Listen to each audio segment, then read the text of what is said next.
ጠቅላይ ሚኒስትሩ የቢሾፍቱ አየር ማረፊያን ሲጎበኙ አየው። 8000 ሰራተኞች፣ 4000 ሄቪና ዳምትራኮች በድሮን 24 ሰዓት በ30 ኪሎ ሜትር ሬዲየስ ውስጥ ይቆጣጠሯቸዋል። 24 ሰዓት በ30 ኪሎ ሜትር ሬዲየስ ውስጥ እነዚህ 8000 ሰራተኞች ድራይቨሮችና ኦፕሬተሮች ናቸው። ሰፖርቲንግ ስታፉን አይጨምርም። ሂውመን ሪሶርስ ማኔጅመንቱ አለ፣ ካምፕ አድሚኑ አለ፣ ኢንጂነሪንግ ኦፊስ አለ፣ ላቦራቶሪው፣ ሰርቬይንጉ፣ ካሽፍሎ፣ ዌራውሱ፣ ሜንቴናንስ ቲሙን ሳይጨምር እኮ ነው። ኢንክሉዲንግ ተቆጣጣሪዎቹን ሳይጨምር 8000ውን ማለት ነው። እንግዲህ ሀገራችን ላይ 18 ሚኒስትሪ መስሪያ ቤቶች አሉ፣ ክልሎች አሉ፣ ከተማ አስተዳደሮች፣ ዞኖች፣ ቀበሌዎች፣ የተለያዩ ደግሞ ሴክተሮች አሉ፣ የኮንስትራክሽን ሴክተሮች። ይህንን ስታዩ ግን ምን ተሰማችሁ?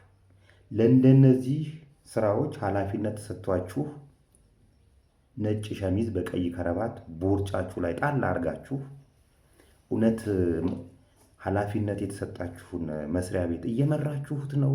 እየነዳችሁት ነው? ምንድን ነው የምትሰሩትስ? ፕሮግራማችሁ ምንድን ነው? ምን ላይ ለመድረስ ነው እየሰራችሁ ያላችሁት? እየሰራችሁ ከሆነ ፕሮግራማችሁ ላይ ለመድረስስ ምን ያህል ምቹ መደላድሎችን ፈጥራችኋል? እስቲ ራሳችሁን ጠይቁ። እኛስ የመንግስት ሰራተኞች የምንባለው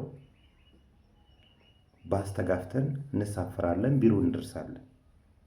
ምን ሰራን? ምን ሰርተን ነው ማታ 11 ተኩል የምንለያየው? ካገለገልናቸው ሰዎች መካከል እግዜር ይስጥልን፣ ጥሩ ስራን የሰራሽው አመሰግናለሁ ያለን ከስተመር ምን ያህል ነው? ምን ያህል ስራ ሰር ወይስ ደርሰን ለመሄድ ነው? እውነት ብዙ ያስተዛዝበናል። በተለይ በኮንስትራክሽን ሴክተሩ ላይ ያላችሁ እንደ ኢኮስኮ ያለ ኢትዮጵያን ኮንስትራክሽን ወርክስ ኮርፖሬሽን፣ ኢኮስኮ ስሙን ስጠራው ራሱ አፌ ላይ ይኮሰኩሰኛል።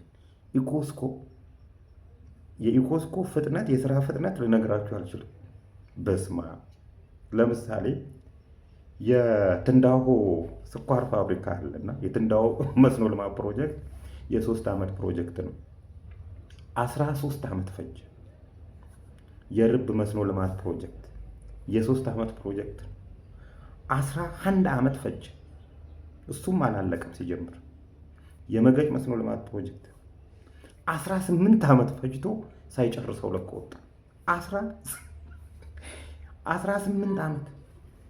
እነዚህ ሲያንቦጫርቁ የነበሩ ኃላፊዎች የሀገርን ሀብት የሀገርን ሰራተኛ ጊዜ ይሄን ያህል አበላሽተው ተሽረው ወይም ተቀይረው ሌላ መስሪያ ቤት ደግሞ ይመራሉ።